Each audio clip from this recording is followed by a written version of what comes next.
Continuing in a series of methods, moods, and meditations regarding our Sadhana Bhakti. In particular, the methodology or sadhana which we are practicing is called Raganuga Pravritti, leading into Raganuga Sadhana. So the word Raganuga, we've explained many times, means following in the footsteps of the eternal associates of Krishna in Vrindavan. In general, in the line of Chaitanya Mahaprabhu, the aspiration or goal that we want to obtain is Braj Seva, and to worship the Braj Kishore Shri Krishna along with his consort Srimati Radharani. This is the sort of goal of our practice.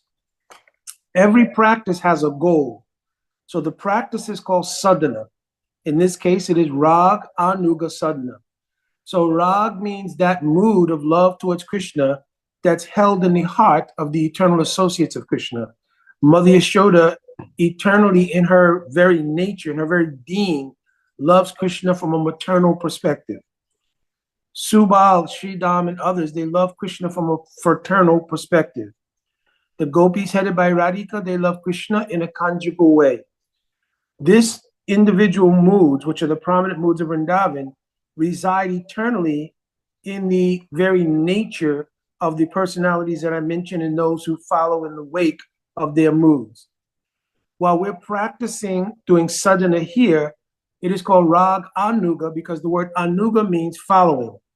So our practice follows in the mood that they have with a desire to obtain it. Much in the same way as I mentioned before, if a young man has a inclination or interest in becoming a famous athlete, they usually have a role model. So on their wall in their room, they'll put a poster of their favorite player, and they will maybe wear the attire with the number of that player. In this way, they have a constant meditation on that player to obtain their individual goal of becoming an athlete along the same lines as that person they idolize. So in the same way, the practice that we're doing focuses on a particular associate of Radha and Krishna whom we would like to serve like. Primarily in the line of Chaitanya Mahaprabhu. I'm saying primarily the personality that is adored as the object of an example of how we want to serve is Rupa Goswami as Rupa Manjari. Understand this? In this world, Rupa Manjari takes the form of Rupa Goswami. So Rupa Goswami obviously is the eternal associate of Chaitanya Mahaprabhu. Most of our literature and our teachings have come from both Sanatana Goswami, who's the elder brother, and Rupa Goswami, and then their younger brother, their nephew rather, Jiva Goswami, has also written voluminously. And so those are the very teachings we have. But the inward identity of those persons is Sanatana Goswami is called Lavanga Manjari, Jiva Goswami is called Vilas Manjari, and especially Rupa Manjari is the head of all the Manjaris. So we want that mood of service. So there's actually one bhajan that we sing, Chirupa Manjari Pada, Shei Mora Sampada, Shei Mor Bhajana Pujana. So he's saying that my goal of all of my practice of doing sadhana and bhajan, etc., is that I can obtain service under Sri Rupa Manjari. So that is the ideal goal of our practice. So we're following in that footsteps of the Rag, which is in the heart of Rupa Manjari, and we're following that. So this is called Raganuga Sadhana. So that method has also been given because we're describing methods, moods, and meditations. You cannot separate those things, which is why I titled the series that. The methodology that you use, if it becomes separated from a mood and a meditation, it loses its efficacy because it becomes ritualistic. Does everybody follow that? In other words, once the mood is lost, just like in a relationship, if the exchange of the emotional content is not there between husband and wife or friend and friend, etc., then the relationship is just kind of, I don't know, it's ritualistic for lack of a better word. There are people who maintain relationships just on the basis of social dynamics. They don't want to break up the relationship, but the love is gone. Earth, Wind, and Fire made that clear. Now that the love is gone, etc. Right? So, but still, some people maintain ritualistically a decorum of having a relationship for so many different reasons. But it's ritualistic in nature. In the same way, the relationship we have with bhakti requires the mood.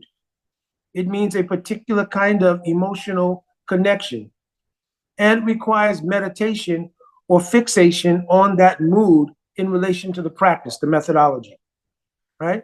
So one of the things that we always do is we wake up early in the morning. That time of day is called Brahma Muhurta. Brahma, just like the demigod or the personality, Lord Brahma. So Brahma Muhurta. The word Muhurta means a division of time. One Muhurta is 48 minutes. One Muhurta is 48 minutes. Two Muhurtas right before sunrise, that period of time is called Brahma Muhurta. So 1 hour and 36 minutes before the sun rises is called the Brahma Muhurta. The reason it's called Brahma Muhurta is because Lord Brahma, in his unfoldment, represents the perfection of what happens to the individual living beings in this world as they unfold. So if you study Srimad Bhagavatam, the second canto, 9th chapter especially, and also the creation in the 3rd canto, as well as the 5th chapter of a book called Brahma Samhita. In fact, the 5th chapter is the only chapter we have. Chaitanya Mahaprabhu, when he was traveling in South India, he visited one temple called Adi Keshava Temple. I did get a chance to visit that temple many, many years ago in the 80s. It was from that temple that Mahaprabhu received this 5th chapter, the last remaining chapter of a treatise that was written by Lord Brahma himself.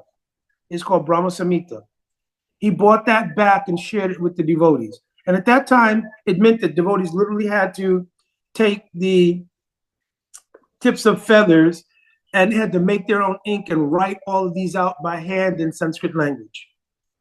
So this Brahma Samhita reveals the unfoldment of Lord Brahma, especially in the very first part of it, up till about the 30th verse. It's talking about Brahma's genesis, his realizations, how he became perfected, etc., etc. So he starts off by saying, Ishvara Parama Krishna, Satchit Ananda Vigraha, Anadiradi Govinda, Sava Karana Karanam. That my object of worship is that Sri Krishna, who is Param Ishvara. It means there is nothing beyond him. There is no worshipable identity or objective beyond Krishna. Ishvara Parama Krishna. Also, this word Parama means Parama Ananda.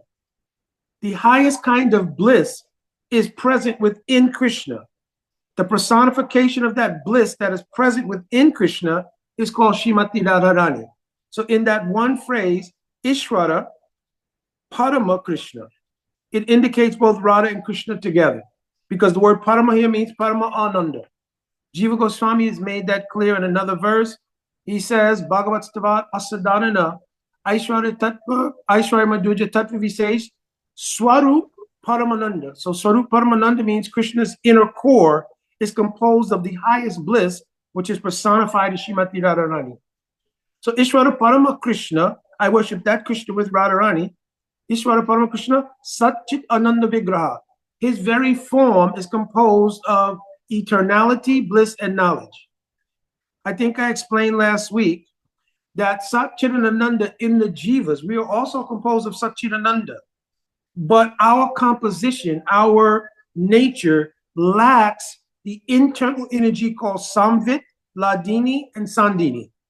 So when Satchidananda is combined with those three things, it's in the spiritual paradigm. In other words, Satchidananda alone only reveals existence, cognition, and the potential for happiness.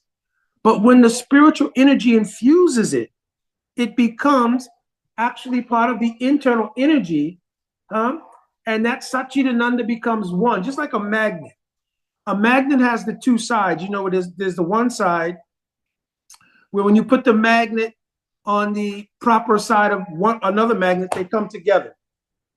But there are sometimes when you put the magnets, and I guess they're called reverse polarities or something, but you try to put them together and they won't go together. So in the same way, though the jivas are Satchit Ananda, when they are influenced by the material energy, they have that position where they won't attach to the internal spiritual energy. And at the same time, because their nature is different, they don't attach to the material energy fully. That's why they're called tatashta. The word tata means in the middle, for lack of a better word, right? So this, at the time that the jiva becomes realized, then that magnetic polarities align properly, and the Satchitananda in the jiva becomes one with Sandini Samvitaladini, which is the spiritual energy.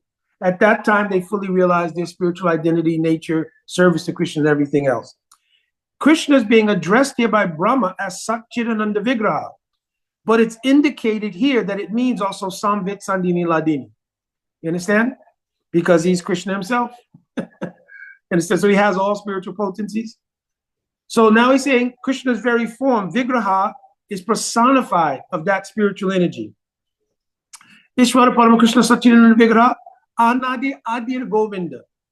So when we look at the creation, if you didn't have any other basis of knowledge to understand who is God, Lord Brahma reveals how you track down to realize what is God by the simple logic of the chain of causation. Because you'll always ask, let's go back to the scientific definition of the creation. There was a big bang, and there was these elements, I'm just paraphrasing here, and they all came together with a big bang. So the natural question would be, well, where did the elements come from, and what caused the bang? You understand? So this is like tracking causation. What caused this to happen? So Brahma concludes, he says, Anadi Adi Govinda, that the cause of all of these causes, which he's going to say in the next line, first he says, Anadi Adi Govinda. There's a person who existed beyond all of the material creation we see. He is the original person, Anadi Adi Govinda. And Sarva Karana Karanam, that person who's beyond the creation, preceded the creation, is the cause of all the causes that you see. Sarva Karana Karanam. So he establishes the supremacy of Krishna first as the highest ideal within the category of God, all the way down to those who don't know God. And if you want to find God and you use the basis of causation, because we do that. Well, my cause was my mother and father. Who caused them? Their mother and father. And you trace everything back. Who was the origin of everything? God. Well, there's the 5 elements and the this and the that. You can discuss everything, but what's the original cause of all of that? God. You understand? So he's laying that out in the very first verse, right? And then it mentions that Brahma's own existence, he describes how it started. When there is the creation itself is called Sarga, S-A-R-G-A. That Sarga means the genesis of the creation by God himself, by Krishna. And he's already established that in the first verse. So he says, this world created by God, it's called Sarga, all of the ingredients for its causation and the instrument. Instrument means what causes it to happen. So you need 2 things. You need the materials themselves and you need the causation. Causation is Krishna's desire. The elements are the 5 elements, the senses, all these different things, all the ingredients that make up the material world. Those things are called Sarga and they are generated by Krishna himself. But then somebody has to put all these things in place, organize them, do everything with them. He empowers Brahma to do that. So that is called V-Sarga. The prefix V here means the speciality or specificity of how all the different things are set into order. Everybody following so far? So how all these things are set in order is done by Lord Brahma. Brahma himself has to be empowered because he's a part of the creation. So he has to learn and be empowered with the energy by God to do that. So he describes that by saying he first appeared on the lotus stem coming from the navel of Garbhodakshai Vishnu. That Garbhodakshai Vishnu had appeared from the original form of Mahavishnu called Karno Dakshayi Vishnu. The word Karna means cause. So that Vishnu, who's the original cause of this creation, is called Karno Dakshayi. The word Daka here, Udak, means an ocean. So all of these forms of Vishnu, they're lying in an ocean. This ocean represents their own energy. It's described like an ocean, but it really means their own energy. They remain situated in their own energy. And they're in repose. It means they're in a state of meditation to create an external manifestation of the internal reality. You understand what I'm saying? That's why it's described that Lord Vishnu is in Yoga Nidra. Nidra means sleep, but we don't think that God fell asleep. So it's described Yoga Nidra. Yoga means that God has now made a connection with his external energy via his glance. You understand? And in this state, it's creating a Yoga Nidra, a dream-like state that Bhagavan then uses to create the material world. The second manifestation of that form of Mahavishnu is called Garbho Dakshayi Vishnu. The word Garbha means womb. So the womb of all the planets, all the jivas, and all of that resides in Garbho Dakshayi Vishnu, who lays down in his own internal perspiration, so to speak, but it's actually his energy again. He lays down, and from his navel comes a lotus.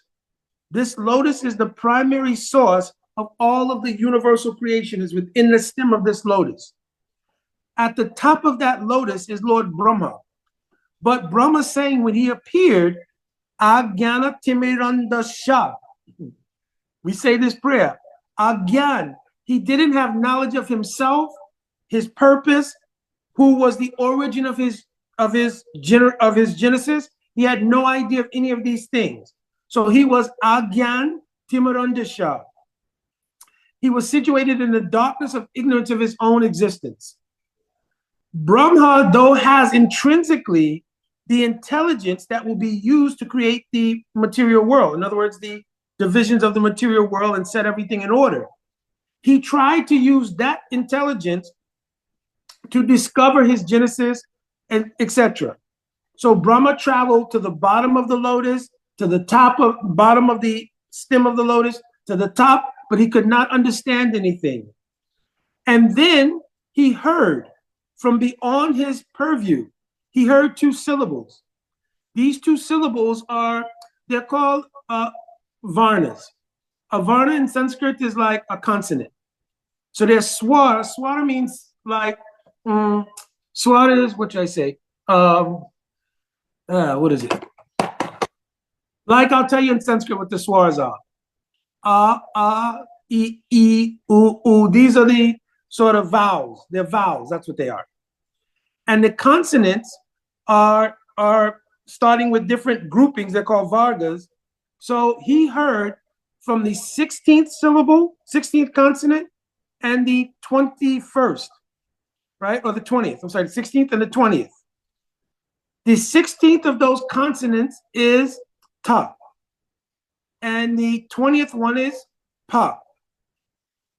So those two join together and it forms the word tapa. The word tapa is translated in English as austerity. That's a general description of the word. Like everybody has to do tapa. It means austerity. But the real meaning here of tapa is not just austerity. It means saranagati or surrender. You understand? This is the real meaning of the word tapa. Why? In the varga of each of those consonants or each of those varnas, I'm going to explain them. So tavarga and pavarga, I'm going to explain them. Tavarga means that which is brilliant or perfected. Ta, T-H-A, means that which gives protection, right? That which is perfect and gives protection. Da means to give. So ta, da means to give. Da, D-H-A, means to maintain or to hold. Like Krishna's called Giri Dari. The da, D-H-A, means he held Govardhan. Da means to give, like dadati, to give something to someone, right? So ta, perfection, ta, protector, da, who gives, ta, who is the protector, right? So ta, let me see, ta means perfect, ta means protector, da means to give, da means to maintain or to hold or to keep in place. And the word na, which is the last one, means to negate something or to take away something. So ta, ta, da, na. Then the second one starts with the 20th of those consonants, pa. So pa, ba, and the last one is ma. So the word pa, P-A, just P-A, pa, it means parishram. The word parishram means struggle. So it indicates the existence of the jiva in the material world. Pa means struggle. The word pa, P-H-A, means phena. Phena, P-H-E-N-A, means foam in Sanskrit. So when somebody's working very hard, they begin to perspire. And if you're not getting any nourishment, foam will come in your mouth. You understand? So it's saying here that those jivas who are struggling hard in the material world, they begin to struggle so hard that foam comes in the mouth and they're struggling with material existence. The word ba, B-A, means they're bound by the material energy. And the word B-H-A, that consonant, means they have bhaya or fear, because in the material world, the last consonant in that varga, that grouping of letters, is ma. Ma means marana, or mrityu means death.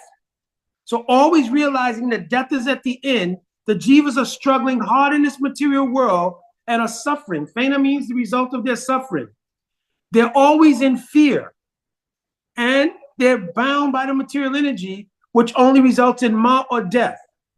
So when Brahma heard Tapa, it means to do saranagati to that perfect person who will offer you protection, give you bhakti, help you maintain your bhakti. Na means that person will take away the struggle in the material world, the strife of the material world, your fear, and your bondage, and they will remove death. You understand? So in Tapa was this whole unfolding. So let me stop right here and make sure everybody got it. Should I repeat it? Just everybody. Yes, Prabhuji. Yes, can you repeat? This is very wonderful because we used to learn Hindi word and ta tha da dha na pa pa ba ma. Like this is first time I'm hearing, so I'm very excited. So can you please start from ta tha da phrase? Yes. So Please. Yeah. ta, so each of the different varnas, they have a meaning themselves. That's why in Bhagavatam, this verse is there. Atulya Bhagavata Krishna Vibhu Sabasrai, Prati Shlokar, Prati Akshar. Every lettable has meaning. Nana Artakai. So here, the root meaning of these different consonants is given. Pa means that which is perfected or illuminated. T-H-A, ta, it means that which protects or gives protection. Da means like in dadati, to give. And D-H-A means like daran, to hold. And na means to negate something, to take something away. The very next varga means the very next line of syllables. It is called the pavarga. It represents the material world and material struggling. So the word pa, P-A, means parishram, hard work, struggle. P-H-A means phena. Phena means foam when it comes from the mouth. So the struggle of the jivas causes them to become deteriorated by the material energy. And then B-A means bondage. Ba means bondage, being bound in the material world. B-H-A means bhoya, fear. Fear of what? Ma. Ma means maran, or mrityu means death. So the last of the varnas in the Tavarga, which was na, means to take away. that illuminated perfect person who gives us protection, gives bhakti, and maintains that bhakti and takes away the struggle for material existence, and who takes away fear, bondage, and death. That is all encapsulated in the word Tapa, which Brahma meditated on for 1,000 celestial years. It's clear now? Very well. Thank you, Prabhuji. Haribo. So later on, everybody will get this. It's recorded. So listen back. And I tried to avoid going into the Sanskrit deeply. First of all, my Sanskrit grammar is not excellent, but I have some understanding. Actually, Jiva Goswami wrote one whole book called Harinam Vyakaran. Vyakaran means grammar. He wrote a whole book describing all of the grammar in Sanskrit language to be the names of Krishna. Just to show you how deep this can get. So anyway, Brahma meditated on Tapa. Tapa also means Saranagati. You understand? Because it's translated in Sanskrit language as austerity. Tapas means austerity. So translation in English rather is austerity. But real austerity is giving up your self-interest and independence to surrender to God. So Brahma did that because you cannot perform bhakti. See, the indication is here that what Brahma performed for 1,000 years was actually bhakti yoga. But the beginning of bhakti yoga is Saranagati. So he took the inspiration coming from the two syllables, the 16th, and they come from what is called this sparsha. Sparsha, there's two kinds of, there's sparsha and talavya. Talavya and sparsha mean from where you make your pronunciations within your mouth. That's how Sanskrit is arranged. Where you vocalize from divides into different categories, talavya and sparsha. So the 16th and the 20th varnas in the sparsha are ta and pa. Understand?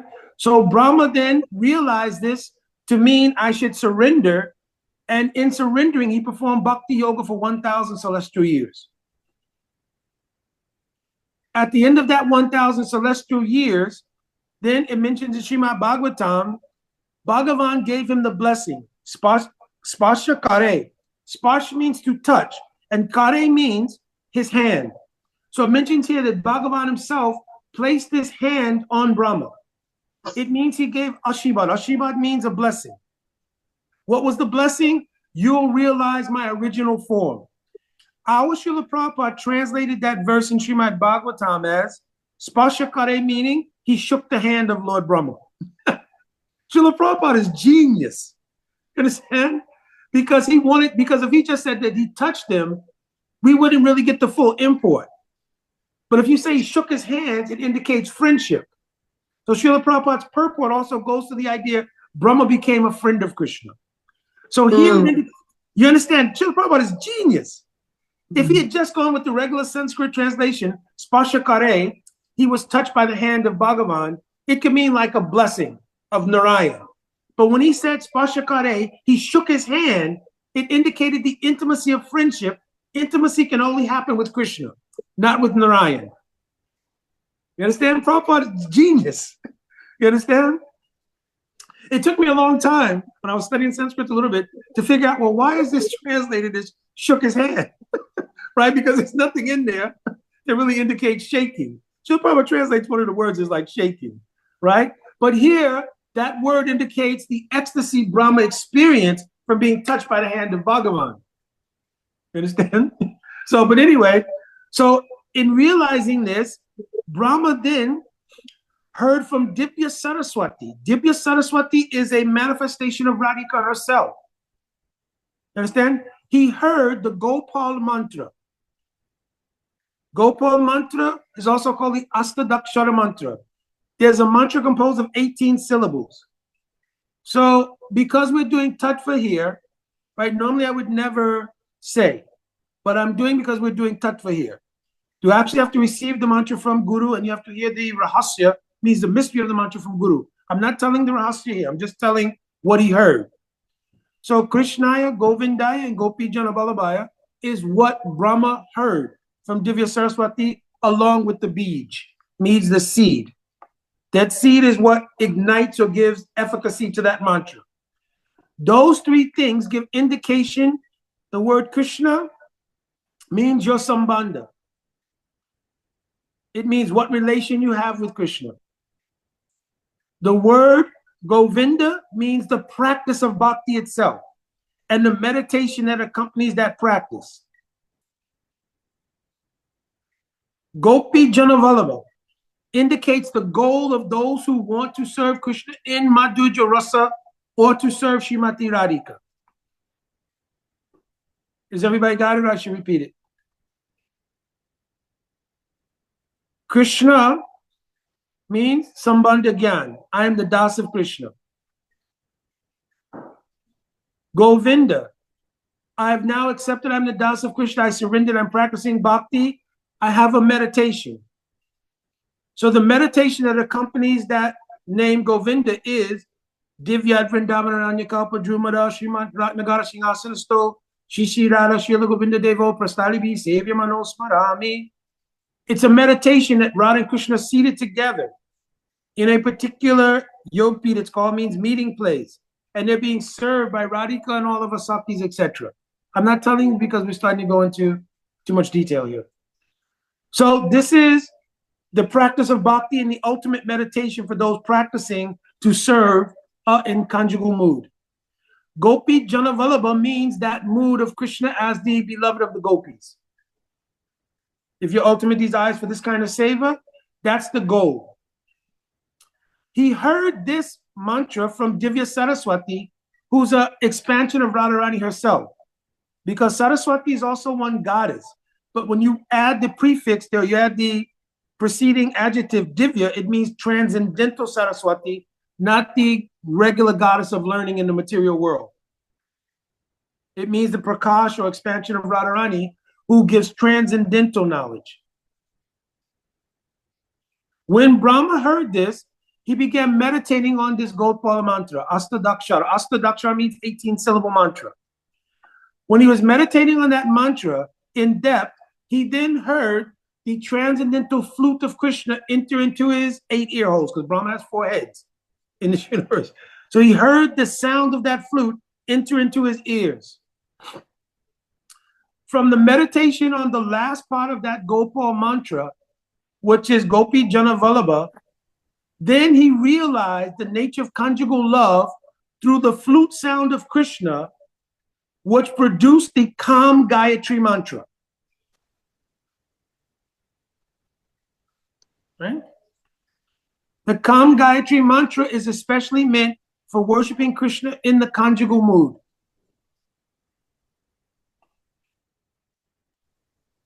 Also, the indication here is that the Kam Gayatri is a realization that is spawned from the last part of Gopal mantra. So it's not like a separate mantra per se. It is the organic unfoldment of the last part of Gopal mantra.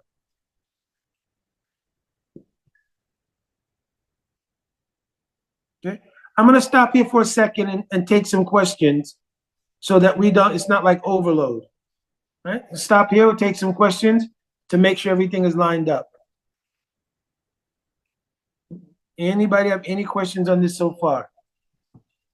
Brahma, by the way, the context is that Brahma's describing his own unfoldment. In the Srimad Bhagavatam, he's describing it to Narada Muni. In Brahma Samhita, he's describing it in general. You understand? Haribol. Jai Prabhu, thank you so much. You just took me back to the alphabet, the Sanskrit alphabet. And so thank you very much. I had to get out my book.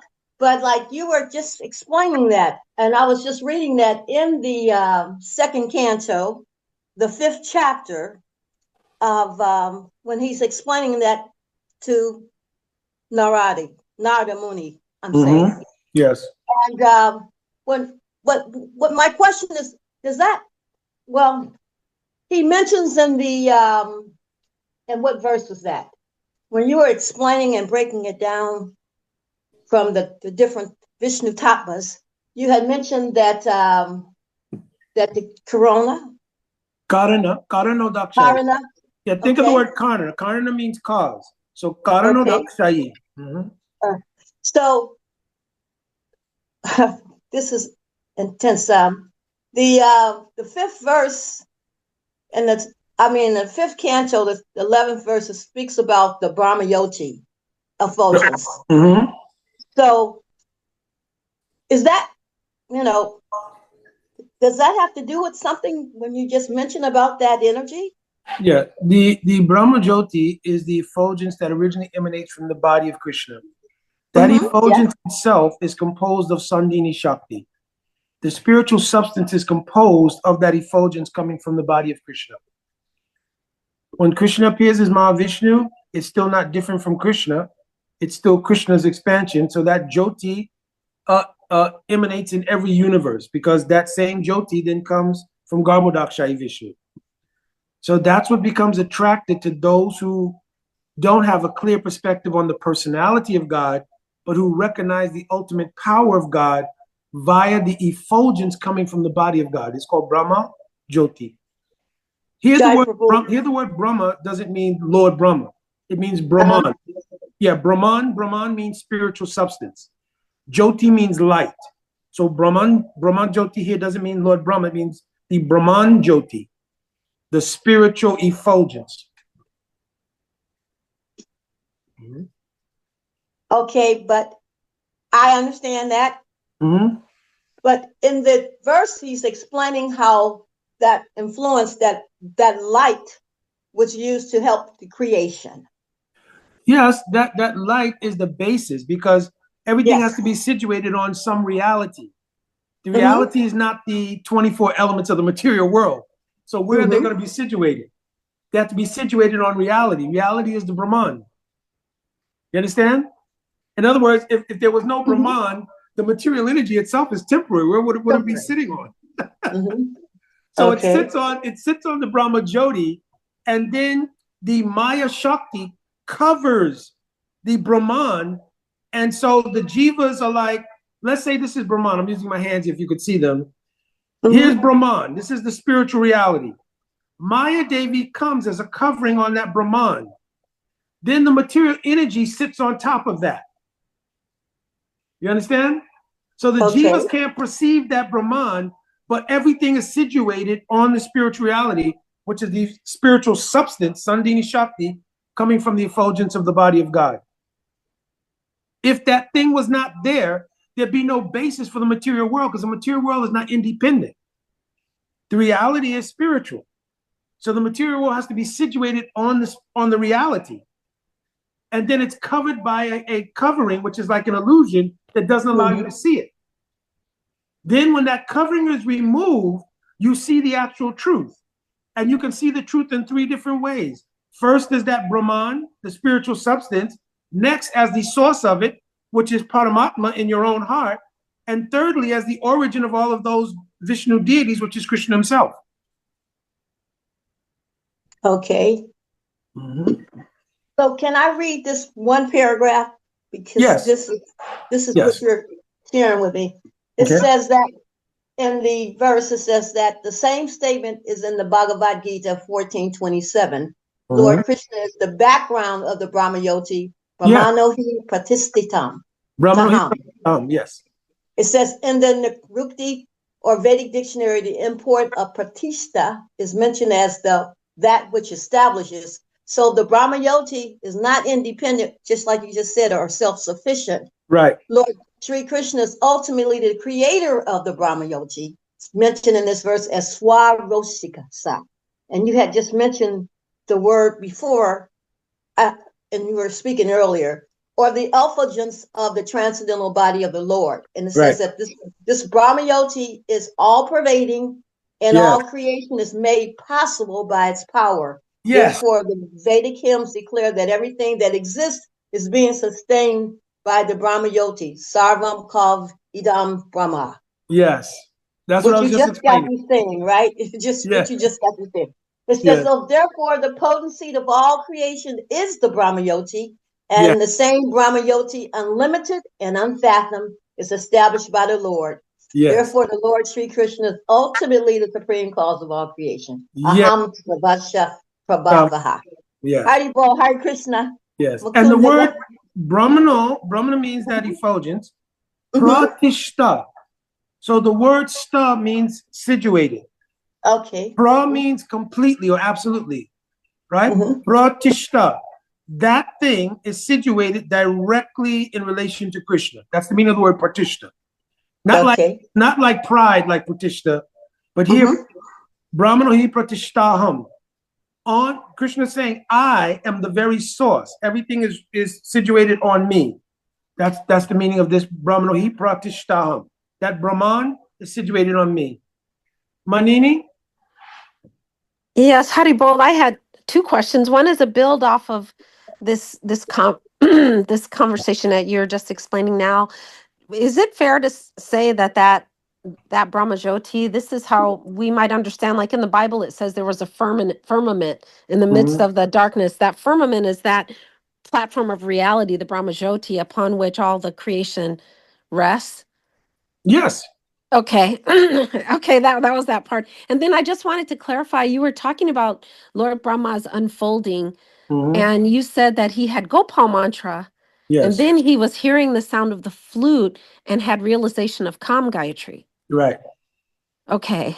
So I was just thinking it's such a blessing that when we receive Diksha, we're given all of the pearls on the string, to kind of maybe give us a little shortcut to that path of realization somewhat, because of the specificity of Gopal, and then how that unfolds into the Parki Abhav of the Kam Gayatri. It's really quite amazing. So thank you for putting that together for us, Haribol. Yes. And Brahma's unfoldment is the model under which we're also unfolding. We're also born in darkness. We come into the world in the darkness of illusion of the material world. Right. Then we have the good fortune to hear or see a Vaishnavi or Kirtan party. This is equivalent to Tapa. And then you sit down, you begin to say, hey, I'm going to try to practice surrender. And then you try to surrender and you pick up the practice of bhakti and you're practicing for some time. 1,000 years of Brahma is given to show it may not be that easy. Right. Right. Yes. But we don't even get, even if we got to think, say, hey, okay, Mukunda, cool, you're here now. You got 1,000 years. So that means, let me count my lifetime. Let me see if it's 7, I can do the math. It doesn't work like that. Right. Right. But the idea is there that we should be prepared to go for as long as it takes to reach the perfection. So it says 1,000 celestial years for Brahma, which is way beyond 1,000 human years, right? So now we're trying to practice also. At one point, we received Diksha from the Guru, and we received the Gopal mantra. The origin of that Gopal mantra is Shrimati Radhika's Prakash Divya Saraswati. That Gopal mantra is going to give Sambandha to Krishna. You understand? The first part is going to give you Sambandha. The second part is going to give you Abhideya. The third part is your Prayojan. The 3 prayers, starting with Jayatam Surato Pangor, if you read those in the songbook, the first one obtains the Sambandha Gyan. The second one I've already recited, relates to the practice and your meditation in the practice. And the third one indicates your ideal goal. Right. Joining into the Leela of Radha and Krishna. You understand? Yeah. It also emphasizes the importance of hearing, like you're saying. Like we know faith comes by hearing. So the Shravanam and the Kirtanam really, I mean, it makes it really real in that way of like how we have to be paying attention to that. Thank you, Haribol. Now, another amazing thing, while we are practicing, we are listening that Gopal mantra will reveal the sound of Krishna's flute, because Brahma heard the sound of Krishna's flute, which was cling. You understand? So that sound is the sound of Krishna's flute. That's what's given. Wow. Wow. Yes. Okay. I know there's a whole unfolding of just that bij. Yes. In the 10th canto of Bhagavatam, Kalam Bhamadrasam Manoharam. It's in the verse there describing the Ras Leela. Jai. So that sound enters the ear. What happens to those sadhakas who in Gaur Leela? It's when you come to the point of maturation to recognize that the kirtan, the mridanga and kartals are the sound of that flute. You understand? Yes, Because the flute yes. incarnates in Gaur Leela as Mridanga Kartal. Yeah, So when you yes. become mature in your bhajan and you're doing kirtan, you realize the sound of Mridanga and Kartal and the kirtan is non-different from the sound of the flute. Mm-hmm. So in your sadhaka avas means in the practitioner's mood, the Mridanga and Kartals are that sound. In your inner bhajan, the sound is calling for Raslila to Radhika, and your manjari, you're serving and you're going with it. Hi, Haribol. Haribol. Thank you. Understand? And that's probably why it's also, specifically mentioned in Gora Arti and Yugal Arti. Yes, So, exactly. Haribol. Both the Yes. Mridanga, Paramarasala. That's why it's Yes. written like that. Yes. Okay. Karatal, etc. That's exactly why. And then the Mangalarti as well, which we'll do next week. Okay. Thank you. Now, also, during the Brahma Muhurta, I'm going to maybe wind up with this to leave time for more questions. But we also put on Tilak in the morning. So we established what is the Brahma Muhurta. Brahmaji's creation comes, right, also at the dawn of the creation, right? So this also represents the period of time within the Leelas of Krishna, which is called Nishant Leela. The word Nisha means night. Anta means the end. So the end of night starts from 3:36 in the morning till about 6 a.m. This is also called Brahma Muhurta hours. So in that time period is when Krishna and Radhika, having been together throughout the night, are thus starting to be awakened by their associates, gopis and the manjaris, etc. So it's called Nishant Leela. You understand? That period paralleled into the practitioner is the awakening of their spiritual mood. They're coming out of the darkness of material existence. My name is John. I was born in this family. I've always identified as this material person. When that mundane material reality starts to separate itself from your actual spiritual identity, that is called Nisant Lila for that practitioner. Do you understand? That person is coming out of the darkness of their material mundane identity into their spiritual identity, beginning with I am the Das of Krishna. You understand? That is also Nisant for the Jiva. You understand? That's why Param Gurudev in the Mangalarti song, he says, Mangala Shri Guru Gauda, Mangala Murati, Mangala Shri Radha-Krishna, Jugala Puriti, Mangala Nisanta Lila, Mangala Udaye, Mangala Arti Jage, Bhakta Ridoye. The Nisant Lila of Radha and Krishna may it also awaken in the heart of the devotee. You understand? May that end of night, that darkness of your material existence come to an end, and may this Mangal Arti awaken in you the service of the mood of Radha and Krishna during the Sant Leela. Understand? So this is the blessing given by Param Gurudev. Srila Bhakti Pragan Keshav Goswami Maharaj is the guru of my Gurudev and the Sannyas guru of our Srila Prabhupada. Understand? Very wonderful connections. So this is the meaning of Nisant Leela. Then we, of course, go and we take our bath and whatever, we apply Tilak. So I'm going to end with a description about what is the Tilak. So the Tilak is put on in 12 places.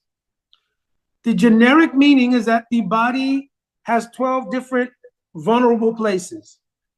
And in order to get the protection of the Lord, we mark the body in those 12 places. Also, those 12 places represent 12 different forms of Lord Vishnu. On the side of Raganuga Bhakti, those 12 markings represent the 12 forests of Vrindavan. There are 12 main forests in Vrindavan. We're marking the body as a place where Krishna can come in our heart and experience in our heart Vrindavan. You understand? The heart should become like Vrindavan. There's a very famous bhajan. Mono mono mandire rahani shidin Krishna Murari Shri Krishna Murari. Oh, Krishna Murari, please come into the Antra Mandir, my heart temple, and be there like Vrindavan. Understand? So this body marks the 12 forests of Vrindavan. The two vertical lines mark Radha and Krishna, and the patra or leaf means they're meeting in any kunj. You understand? So within the 12 forests of Vrindavan, these things are marked on the body to represent your meditation on those pastimes of Radha and Krishna in any kunj.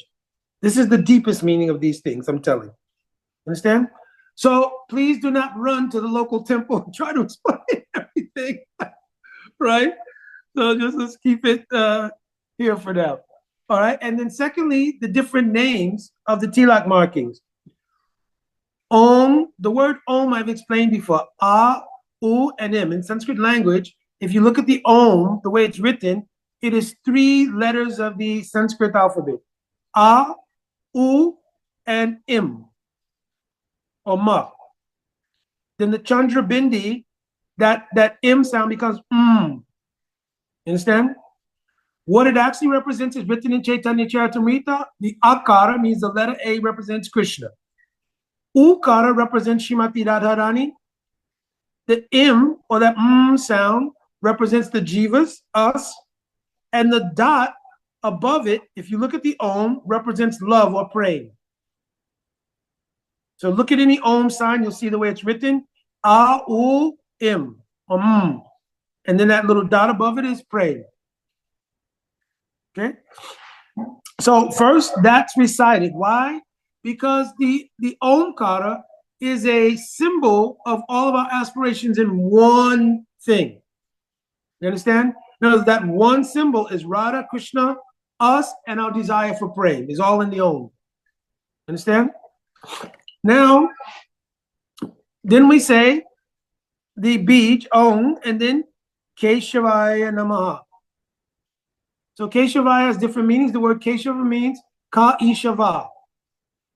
It means that person who's the Lord of Brahma and Shiva. That person who's the Lord of Brahma and Shiva takes great relish with, they have very beautiful hair. It represents Krishna, means Krishna's beautiful hair. But here it means that person who has such beautiful hair themselves and who's the master of Brahma and Shiva prays to have the ability to decorate the hair of Srimati Radharani. This is the meaning of the word Keshava. So Om Keshavaya Namaha, Om Narayanaya Namaha. The word, the suffix aya means unto. So it's offering unto this person of praise.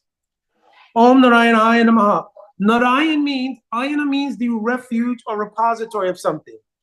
So the repository for all beings, all mankind is called Nara. The resting place of refuge for everybody is Lord himself, Krishna. So he's called Narayan, the resting place of all souls, right?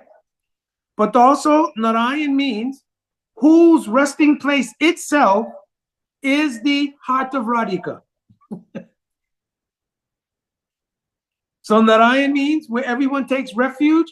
Where does Krishna take refuge? Oh, at the lotus feet or at the heart of Radhika.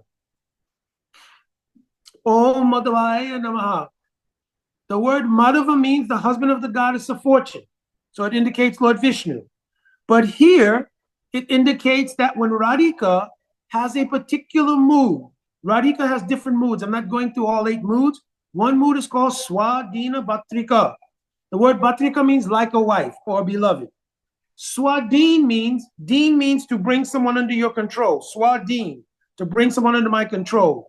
When Radhika's love is exhibited so highly, Krishna comes under her control, then Radhika is considered to be the most fortunate woman in the entire cosmos, most fortunate of all other women. At that time, she is called Madhavi, and Krishna is called Madhava because at that time, Krishna considers himself very fortunate to be able to serve Srimati Radharani. In the Gita Govinda of Jayadev Goswami, it's expressed in poetry. Smara Kalana Gandanam, Mama Sirasi Mandanam, Dehi Pada Palavam Udaram, Priye Charusile, Mai Manchamana Manidanam.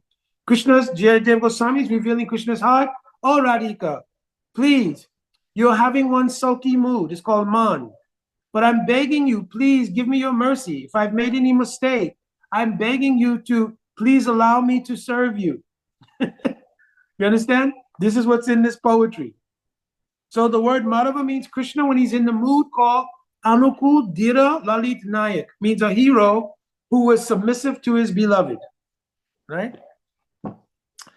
Govindaya. Govinda means go. The word go means cows, goat, cow herd boys, gopis, cow herd ladies, elder and younger. And Govinda means that person who gives pleasure to all of them.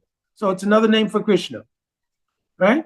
Govindaya. Om Vaishnave Namaha. Vaishnave Namaha means those who are devoted to the Lord, they're called Vaishnavas, and he's the Lord of those Vaishnavas, therefore Vishnave. Vishnu means Vishnu, but those who are devotees of Vishnu, and the ultimate form of Vishnu is Krishna, therefore the word Vaishnave. Om Madhusudanaya. Madhusudan means, the word Madhu means two things. There was a demon named Madhu, two demons, Kaitava and Madhu. Krishna killed those demons. In Braja, the word Madhu is sometimes used to indicate the demon of separation from Krishna. The mood that comes from separation from Krishna is compared to the demon Madhu. And Krishna Madhusudan means he killed that demon. So when Krishna comes and gives his association to devotees, it's killing the demon of their separation. So he has the name Madhusudan. Understand? Also, Madhusudan means, Madhu means honey. That person who collects honey, like a bee from one flower to another, is called Madhusudan. So another name for a bee is Madhusudan. So because Krishna collects honey from the gopis' hearts, he's also called Madhusudan. Trivikramayana Namaha. Trivikram means like another name for Vamandev. So Trivikram means who has conquered with 3 steps, has done kram, has taken 3 steps and conquered everything. So here it refers to how Krishna has taken the steps to conquer over 3 obstacles in acquiring association with Radhika. I'm giving esoteric meanings for these things. One is social convention. Because Radha-Krishna are not married, he's conquering over the social convention, right? By finding many ways to meet with Radhika and not get caught. The second one is Dulabhata. Dulabhata means the difficulty that comes about in trying to do that. He conquers it and becomes very expert. Therefore, Rupa Goswami wrote a whole book on the expertise of Krishna in meeting with Radhika. It is called Vidagdha, which means expert, Madhav. Understand?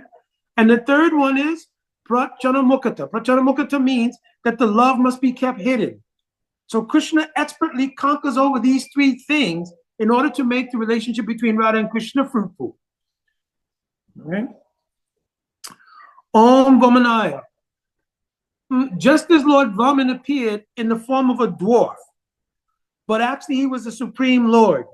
Similarly, Krishna appears very innocent as the young boy of Yashoda, the son of Nanda Maharaj, but his disguise is that he's actually the beloved of Radhika. So this very boy who's innocent and charming is also that same person who has acquired the hearts of all of the wives of the different gopis of Braj, the young gopis of Braj. You understand? So in this way, he's Vaman. And also because Vaman cheated Bali Maharaj. So Krishna's also cheated the husbands, the in-laws, and everyone else in order to get to meet with Radhika. He's cheated all of them and found the expert way to meet. So he's also called Vaman. You know so? Rishikeshaya. Rishikesh means that person who controls all of the senses.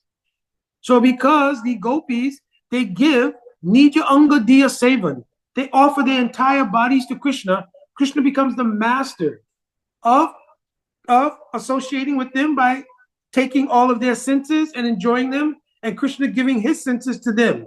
So he's also called Rishikesh. Padmanabhaya. The word Padma means lotus. So Radha and Krishna in the Bhavasara Sangraha, they're compared that when they're together, they are like 2 lotuses, one golden lotus and one sapphire-colored lotus with 1 stem. So here it refers to Radha and Krishna when they're meeting and the beauty of their fragrance, because lotus gives us very beautiful fragrance, and also the beauty of the lotus is so enchanting when you look at the beauty of a lotus. Plus, there are daytime blooming lotuses and nighttime blooming lotuses. Throughout the day, the separation of Radha and Krishna because of the daily activities creates such intense mood for them to meet And at nighttime when they meet, then the moon brings out their love. So they are night blooming lotuses. And during the daytime, the separation mood they have, nourished by the daytime sun, they also become sun blooming lotuses. You understand? This is the meaning of Padmanabha. Damodaraya. Damodaraya is expressed in the bhajan we sing every Karti. Nama Ishwaram Sat Chirananda Rupam. It's all about Damodar Leela. The conclusion of Damodar Leela is that Krishna becomes bound by the love of Radhika. That rope represents the love of Radhika, just as it represented the love of Mother Yashoda. But ultimately, it represents the love of Radhika. And that's what we sing in the last line of Damodarastaka. Shri Radhikaya Madhavyorapad. No. What is the last line? Oh my gosh. Oh. Namo Radhikaya Namo Ishwariya Priyaya. Radhikaya Tavijya Priyaya. Namo Nantalilaya Devaya Tubam. So, Ananta Lila, the Ananta Lila means the unlimited love expressed in the Ras Lila by Radhika, is the Ananta Lila. And Krishna is bound by the rope of that Ananta Lila, unending, unfathomable pastimes and beauty of Radhika, her qualities, pastimes, etc.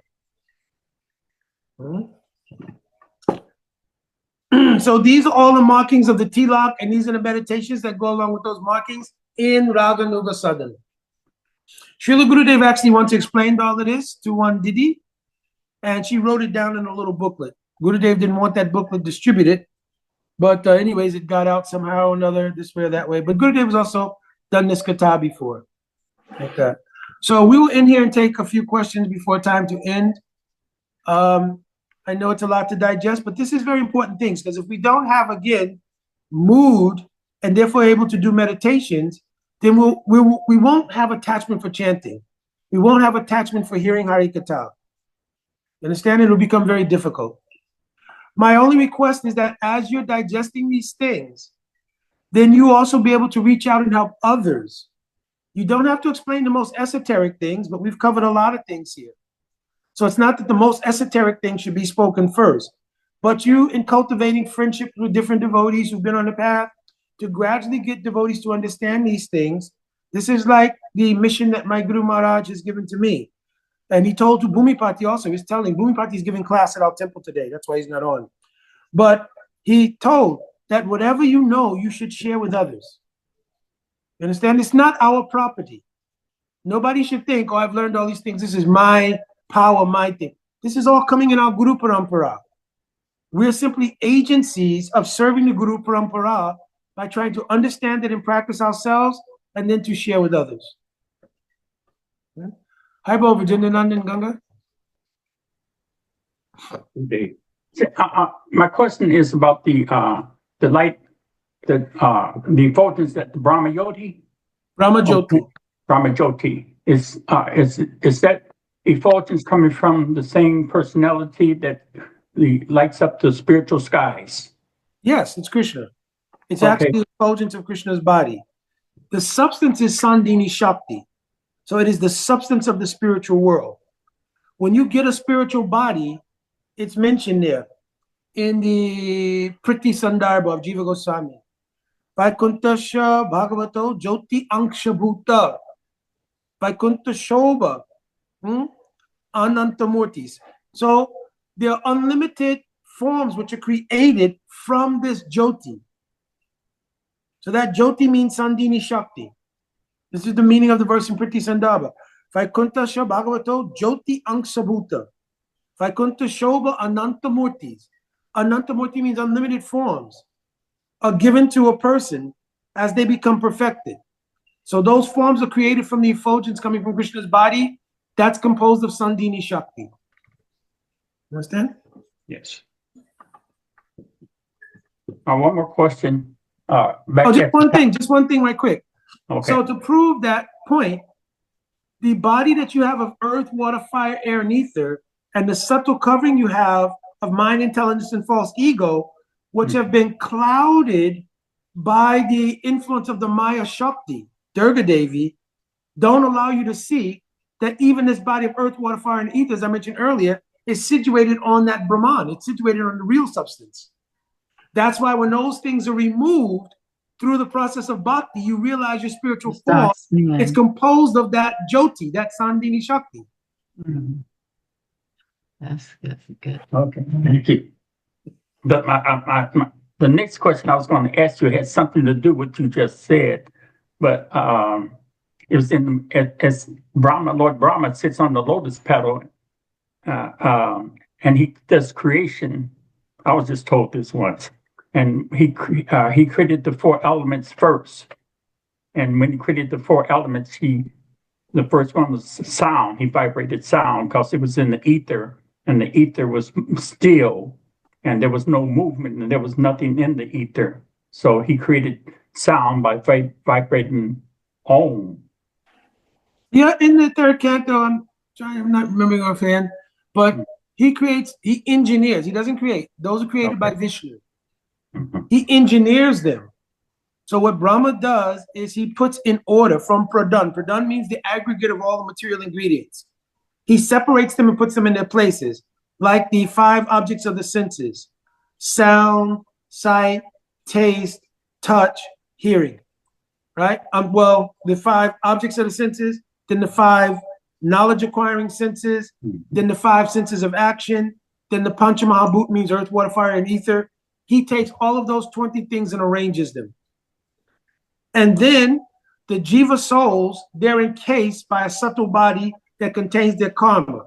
That body is made of mind, intelligence, and egoism.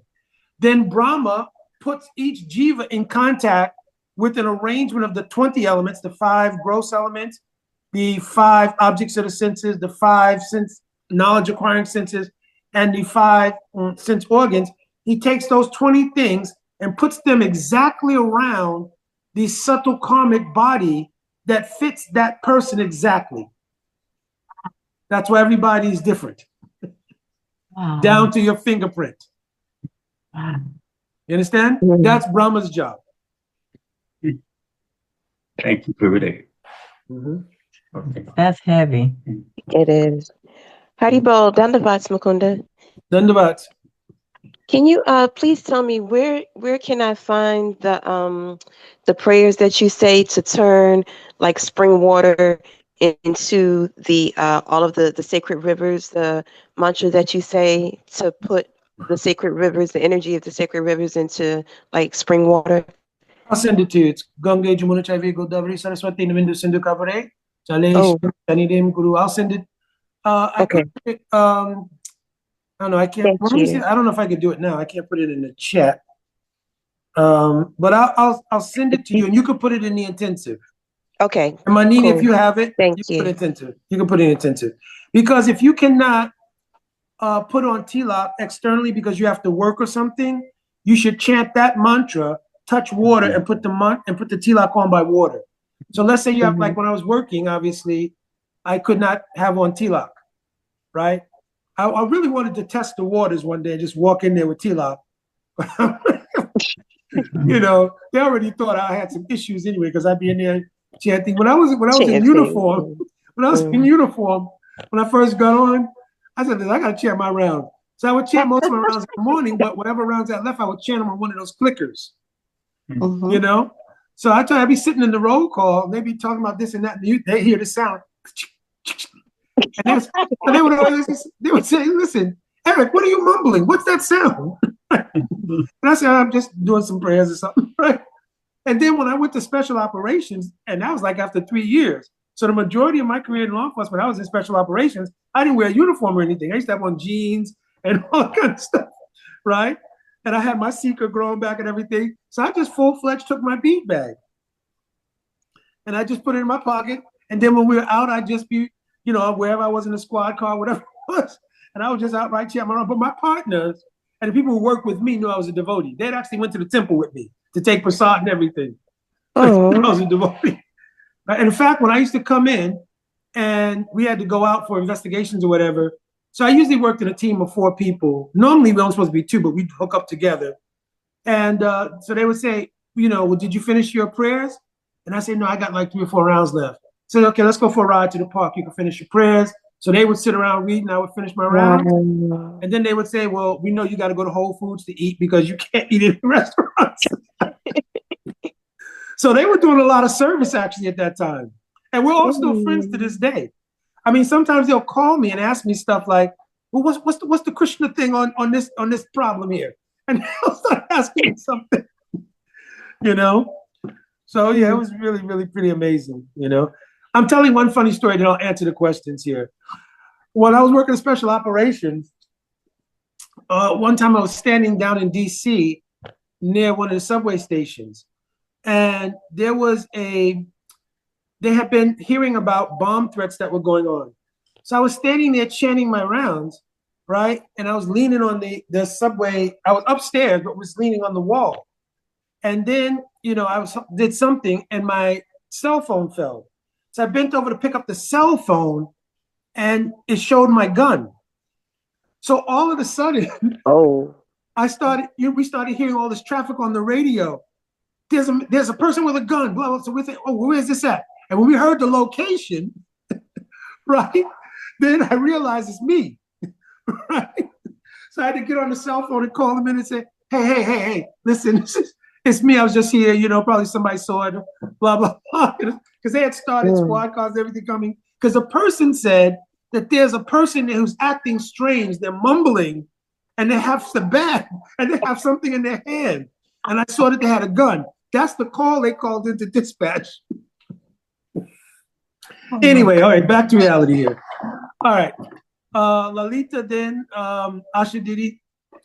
Lalita? Well, can you hear me? Yes. Okay. Two things. The description of what you should meditate on as you put on your tilak. Is there any way I can get that for each place? I mean, I put it on every morning, but I'm lacking the knowledge of the meditation of each one. Yeah, that was something Gurudev told us, Harikata, and I mean, he mentioned in one Mataji, what was her name, sweetie? Vishaka? Remember a long time ago, Vishaka came, I think she had a couple of copies, she gave one to Sham. Yeah, Vishaka. It was one god sister of ours named Vishaka. And Gurudev had told, don't write this down. Oh. So actually that was not really proper, but she had written it down. But we had heard the kata from Gurudev after that anyway. Okay. But there was no writing of it. So I'll have to, perhaps I may allow that this recording will be available so people can listen back. Okay. And get the information. Okay. And the meditation is deeper than that because you're doing your tilak, you'll be doing parikrama of the 12 forests of Vrindavan. Right. Okay. My second question, thank you very much. Mm-hmm. My second question is, I wear my tilak every day. I wear it to work. Mm-hmm. Because, you know, when I get up at 3:30 and I do Mongol and, you know, I mean, I would have to wash my face before I go to work. I mean, is it safe for me to wear it to work?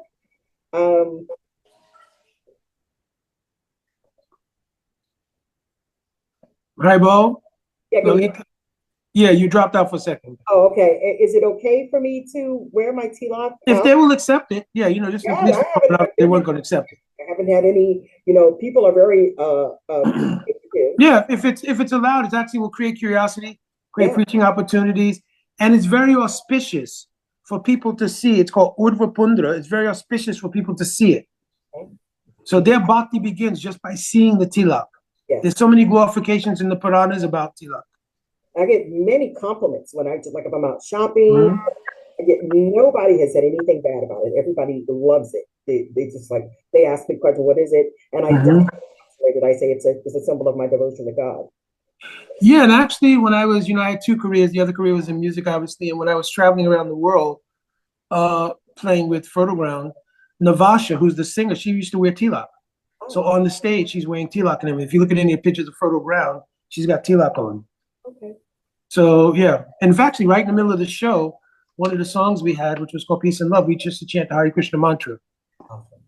So I remember one time we were somewhere, I think Amsterdam, we were at the Drum and Rhythm Festival, and the attendance was like 60,000 or something, 60 or 70,000, and they were all chanting Hare Krishna and dancing.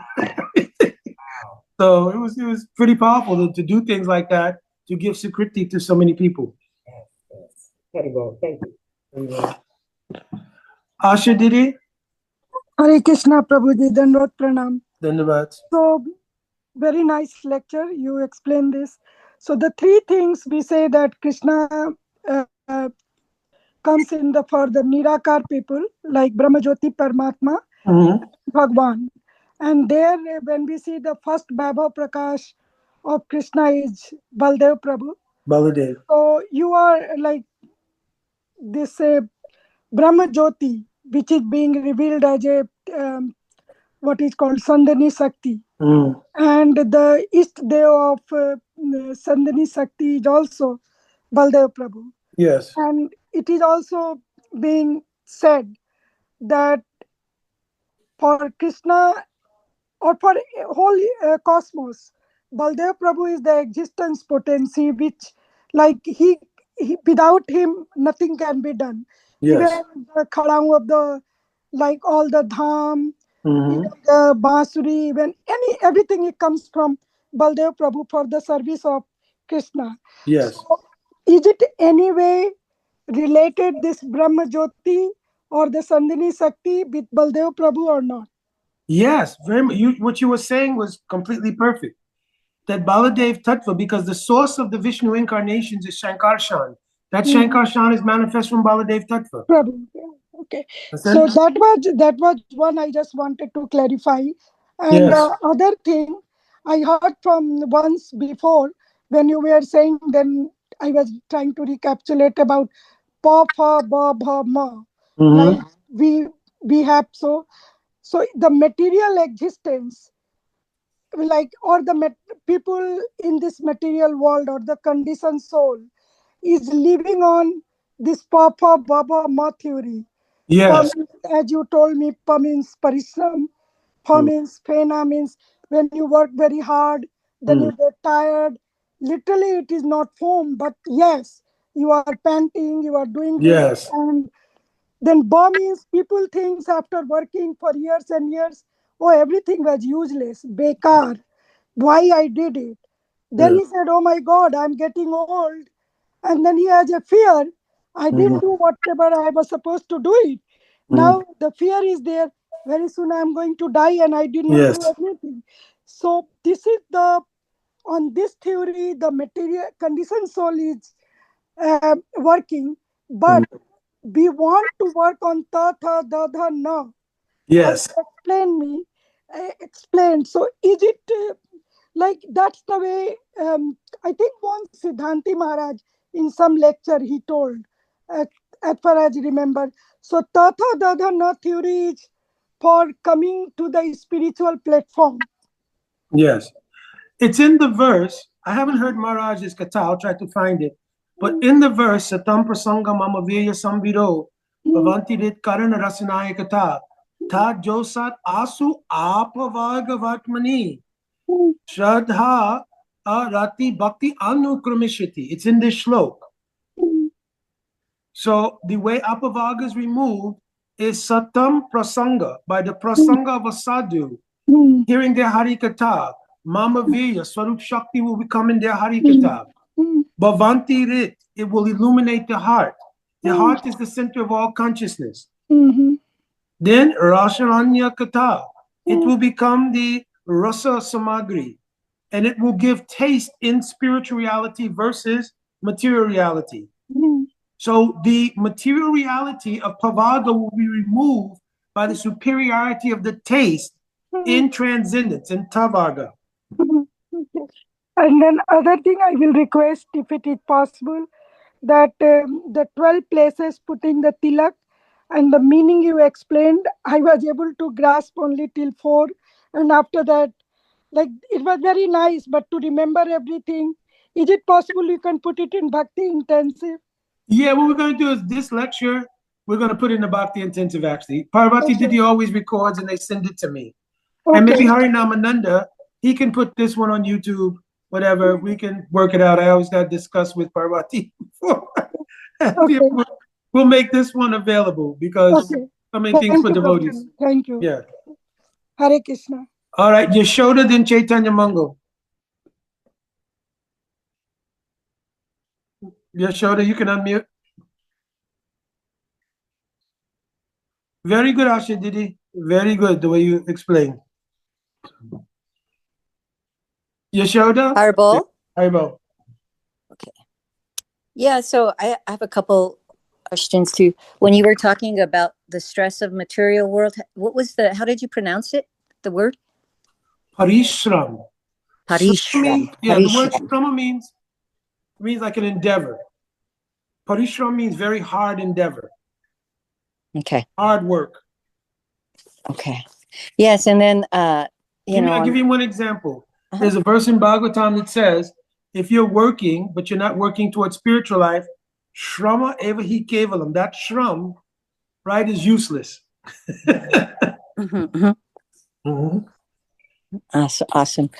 Okay, and then in terms of the tilak, there's been times, on the weekends, I leave the house, I forget, I just leave it on because I'm home, but sometimes I go out. And one time I went to a powwow, and this is a couple years ago, and I had told, and one of my friends is like, "Oh, what's that?" And then a couple of people asked, and I didn't, I said, somebody had told me, it's it's where Radha and Krishna come together, and then I had asked Saha about it, and he said, yeah, and it's like it helps give them sakriti, or helps, so maybe in their next life, if they might, or what you said now is that even now it will help to give them some connection. Yes. And then also for protection.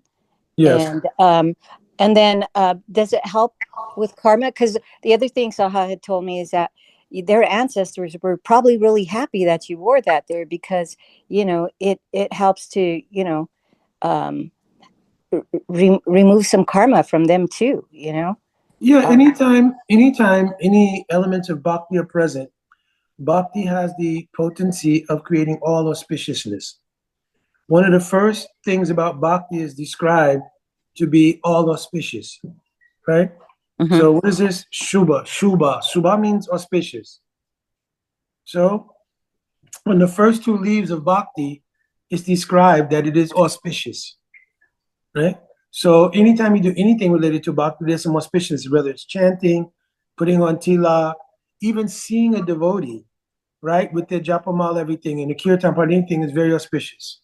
Understand? So if you go to any event or anything and you've got on tilak, like I was mentioning, not Navasha, her initiate name is Nandini. She wore tilak at all the shows.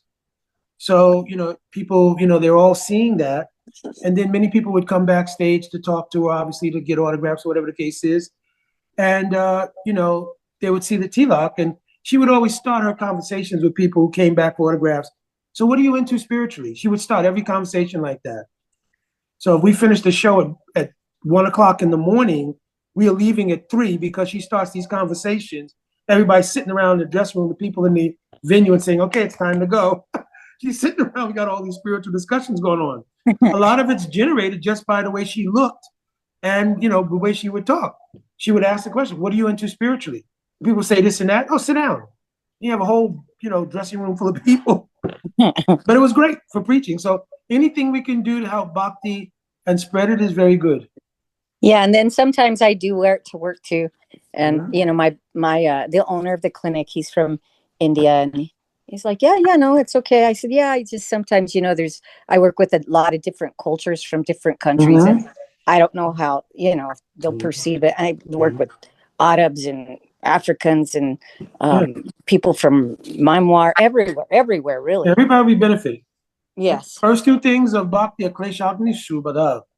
Means it removes all miseries and creates auspiciousness. So one of the staff members, they were like, so, they're asking, well, what? And I was sharing, and they're like, oh, well, wear it every day. Wear that every day. It helps with auspiciousness and, removing karma. Yeah, please wear that every day. Especially in the clinic, I would imagine. Yeah. All right, Chaitanya Mango, Prabhu. We have to get ready to wind up here. Chaitanya Mango? Jai. Done about Gurudev. How are you? Haribo, very good. I have a question. Could you explain, when you have time, the quadruple expansion and what each expansion represents? Yeah, it would be too long for here, but just, just in brief, the quadruple expansions are starting with the Vaibhav Prakash of Krishna, which is Balaram. From that Balaram comes a Mahasankarshan. That Sankarshan expands into a Chattavyuha, Vasudev, Sankarshan, Pradyumna, and Aniruddha. This four features in a nutshell, and then I'll explain deeply on another class, because that's a separate kind of discussion. They are the Antakaran, it's called, of Krishna himself, or the Godhead itself. Shankarshan represents the egoism of God. Pradyumna, the intelligence, Aniruddha, the mind, or is that vice versa? And so Vasudeva is God himself. It's the state of pure consciousness. And Shankarshan represents the egoism of pure consciousness, which is service to God. That is personified by Baladev. So Shankarshan is the manifestation of Baladev. Sankarshana. Karshan means to attract. San means some. That which attracts everything to the service of God is called Sankarshan. God is Vasudeva, the state of pure existence. And Pradyumna and Aniruddha represent the mental and intellectual functions of the Godhead. Yeah, thank you. That's the nutshell version. I'll have to explain the entire, because then that Chattavyuha expands to cover Mathura and Dwarka. Then another Chattavyuha covers all of Vaikuntha.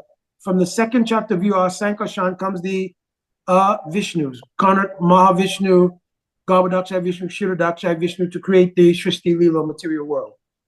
So if you want to look it up, it's in the Sanatan Siksha, in the 20th chapter of Madhya Lila. And you'll see all the different descriptions Mahaprabhu gives about the expansions from Krishna to Balaram to the Chaturvya, etc. But I'll also give a class on it one day. Got it. Thank you. All right, I think we're getting close to wrapping up, and the storm appears to be getting here now, just about now. So by the grace of Guru and Gauranga, we weren't affected by it. Hopefully it doesn't get any worse than it looks like it is outside now. All right, Prasada, where's your sister?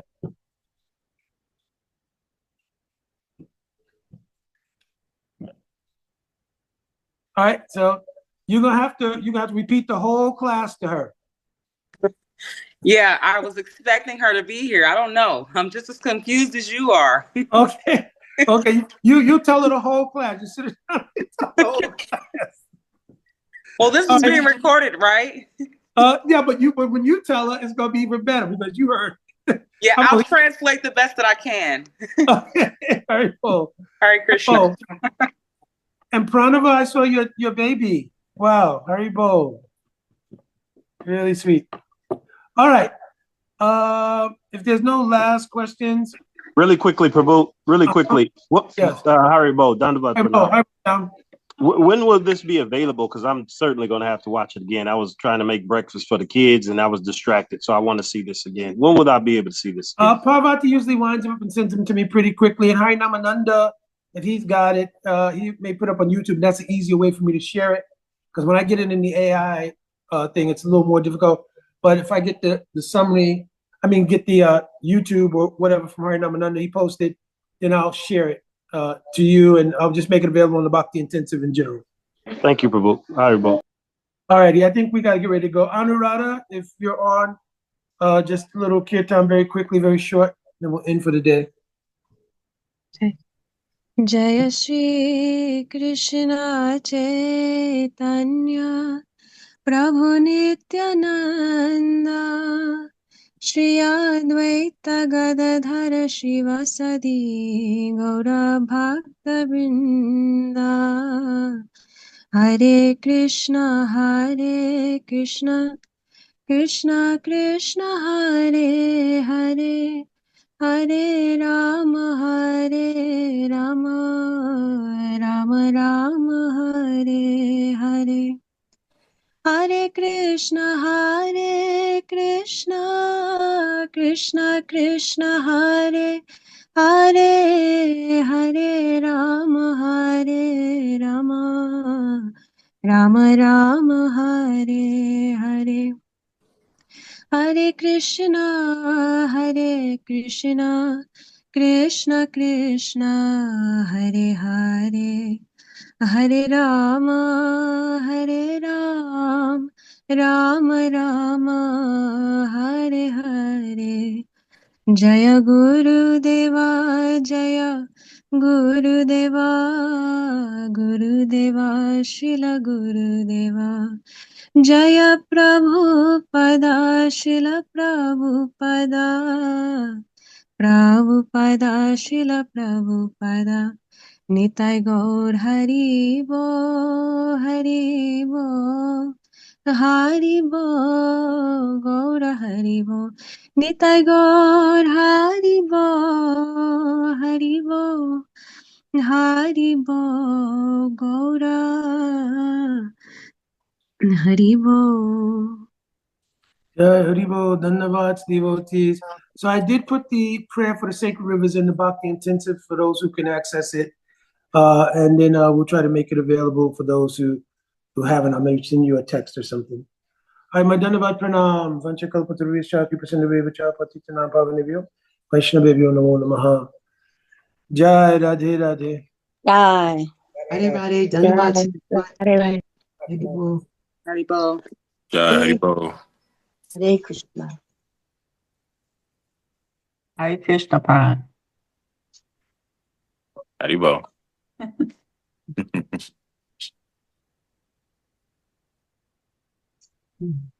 Dhanavad, Didi. Hare Krishna, Dhanavad. Get out of here.